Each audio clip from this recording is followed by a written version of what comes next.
and more reasonable. And there's a difference between quantity of life and quality of life, and there's points of trade-off. And the world is saturated enough that the consequences of seemingly small blunders are huge now, as we see with this Gulf oil spill and whatnot. So, what are these things? They're, on one level, it's a consequence of demands that really are growing because of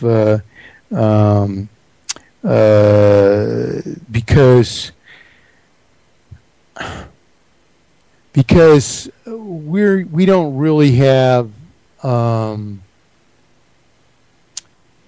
comprehensive vision of where each of us ourselves need to go. And in fact, the world has become largely lost, devoid, and even divorced from principle. There's growing numbers of people who just believe the whole idea of principle is just preposterous, and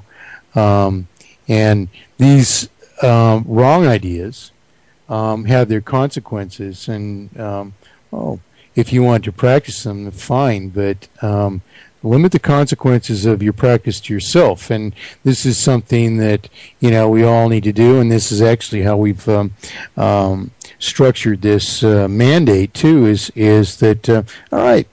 You believe in interest, fine, but you deny yourself mathematically perfected economy, and so live under interest, fine, but you have earned and deserve no benefit whatsoever from mathematically perfected economy. Make your choice. Pay your 4 houses for the house. Yeah. And we pay one. Listen, I tell people this regularly. If they try to argue with some of the logic and reason that I'm using, I say, well, hey, if you like the system, that's fine. But see, when the government you believe in put up your taxes and you want to complain, don't complain to me. Right. Just on land. First admit your own contribution to that blunder, because it was your pattern of behavior that ensured it. Exactly. You see? Just on land. You left the rest of us no choice.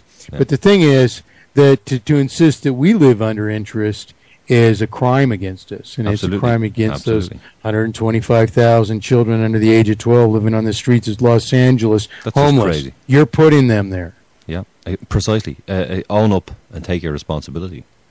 Just on land, again, in the ancient Irish Brehon law, the idea of land usage. Just this is an interesting thing I think people should hear. Land would not be interfered with if, by interfering with it, it would not be good for 7 generations. So, in other words, for example, if there was a section of forest, and if you were to, remove the forest to use it for planting, well, if it won't be good for 7 generations, they left it alone.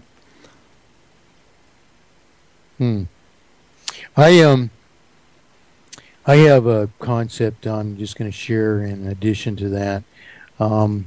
I forget what I was looking at, reading, and I ran across a post by a Native American. I've got it on our quotes page of our site. It's by a fellow who went by the handle of Native Son. And he posted in response to some article a story, and it's a really a great story, in my opinion. But why I appreciated it so much is that it agrees with an idea that I have that that the real problem with the world is government. And I watched a concert in on TV in the Ukraine, a year or so ago, and I was thinking, as I watched this, all these people, 300,000 people singing words in English better than Americans know them, to rock and roll band, Queen. And, it was just so beautiful. And I'm thinking, my God, how, terrible that, because these little wimps that we put in government, that we were thinking about pushing a button that would exterminate all you bastards before we would, and we don't even know what a bastard is. Government is the problem, and this has been a lifelong observation, and to an ever greater degree, because government has only got more corrupt and more divorced from principle and more divorced from principle. But this fellow native son tells this story about the Comanche Indians and how they were betrayed. And in this discussion that they were to meet with no weapons, and then they were slaughtered. And they lost all their chiefs. And then the Texans went on this campaign of exterminating all their chiefs. And so they decided, as a people, to adopt a policy that they would have no more chiefs, that they would all be chiefs. And this story that he tells, I mean, to me, it was really beautiful because of the unity of the people, which comes from the only thing that real unity ever comes from, and that is agreement about undeniable principle. In other words, they were left no alternative but that this be the only solution to the issues that were laid upon them so unjustly. So he says in his conclusion that he's never needed a president or a chief, nor will he ever. And in truth, this is the attitude that will save the world from itself. In other words, if each of us decide what the answer is here, you've got enough clues to go on now. If they off me tonight, my house is destroyed. There's no evidence of it, and you know what to do from here on out. And this is not a question. It shouldn't be a question to anyone, any good person that has heard about it. In truth, it's when we decide that we know what to do and that we are not settling for anything else. In truth, we can accomplish this tomorrow. Everyone in Ireland, everyone in Iceland can say, no, sorry. If you're going to enforce this debt to these two foreign banks, in the case of Ireland, or Iceland, and in the case of Iceland, if you're going to enforce this central bank on us and all these falsely, artificially multiplied debts, and you can't even justify this to us, you're out. You can occupy those offices. You can charge all the taxes you want, but you will never get a cent from any of us. We are not paying these debts. You come to remove us from our house, everyone in the neighborhood which will show up, and you will not succeed. When we decide that we stand together for the only principle that will work, then and then alone will we succeed. And it's as simple as that. And the fact of the matter is, those guys in those offices aren't going to do this for us. They're there to make sure it never happens, if at all possible.